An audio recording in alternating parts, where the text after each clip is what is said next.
இன்னைக்கு ட்ரெண்டிங்கா இருக்கிற topic AI. இந்த ஏஐக்கு கிளவுட் கம்ப்யூட்டிங்ல என்ன வேலை, அந்த என்ன வேலைன்னு சொல்லிட்டு நான் சொல்லி தரேன். இன்னைக்கு கூகுள் ஜெமினி, கோபைலட், குரூப் இந்த மாதிரி எக்கச்சக்கமான ஏஐ டூல்ஸ் இருக்கலாம். இந்த ஏஐ டூல்ஸ் எல்லாம் ரன் ஆகணும் அப்படின்னா கிளவுட் கம்ப்யூட்டிங் அப்படின்ற ஒரு டெக்னாலஜி இல்லைன்னா இன்னைக்கு இந்த ஏஐ எல்லாம் எதுவுமே இல்லை.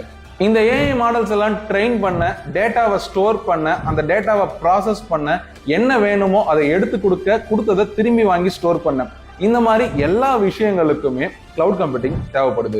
அஷூர், AWS, GCP இந்த மாதிரியான கிளவுட் ப்ரொவைடர்ஸ் ஆல்ரெடி அவங்களுடைய ஏஐ டூல்ஸை வந்து பில்ட் பண்ணி வச்சிருக்காங்க அவங்களுடைய ஓன் சர்வர்ல.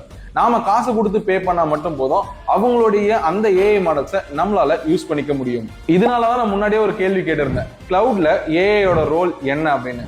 கிளவுட் இல்லாட்டி ஏஐ அப்படின்ற ஒரு டெக்னாலஜியே இல்லை. இந்த மாதிரியான டெக் இன்ஃபர்மேஷன் தெரிஞ்சுக்க மறக்காம வெப்டெக் அகாடமிக்கு சப்ஸ்கிரைப் பண்ணுங்க.